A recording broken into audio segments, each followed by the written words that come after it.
Side of news, as I like to call it.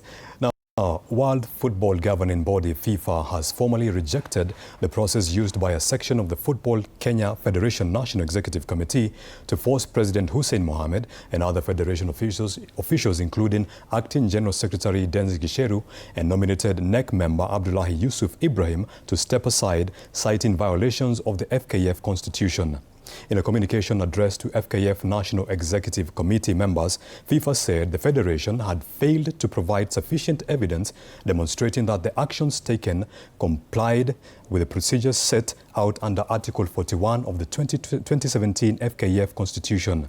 The dispute stems from an April 24, 2026 decision in which 9 of the 14 NEC members, led by Vice President Macnaughton Mariga, voted to suspend the 3 officials of alleged irregularities linked to the procurement of a Kenya shillings 42.8 million insurance cover for the delayed 2024 African Nations Championship CHAN, which was eventually co-hosted by Kenya, Uganda and Tanzania. However, FIFA maintained that any directive compelling an official to step aside constitutes a provisional suspension and must therefore strictly adhere to constitutional safeguards. According to FIFA, the submissions and documentation presented by FKF did not demonstrate compliance with those requirements, rendering the decisions procedurally invalid and therefore unrecognized by the global governing body. Football unites us. My option, of course, naturally, is that we all come together. We all work together and we move together as a team. This is my original and immediate instinct. And I've always held this position.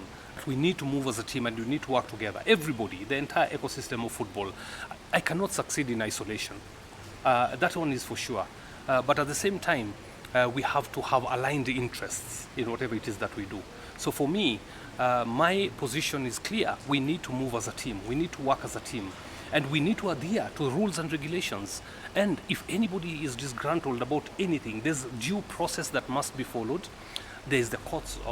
Right now, actually, 2 matters are in court, or 3. I can't even remember. I've lost count. But there are matters in front of court to address these things. And that's why they are there. The judicial processes are in place so that we can find solutions if we are unable to agree. And like I said, I'm a big proponent of following the rule of law. I'm a big proponent of following the statutes and also adhering to our country's constitution. And you know very well, if you look at what happened it's now, a month ago? I mean, this was a very gross violation of my constitutional rights. And you can imagine being smeared all over the country as this individual who's done, and you see now, with what is when it's coming to light, I have a lot of work to do to, of course, clean and clear my name. But you can imagine the damage has been done. So how do you recover from that? But I'm somebody who's very focused and very firm also in what I believe in. And I believe in unity. I believe in a common purpose. I believe in a common goal to achieve something greater than our individual interests.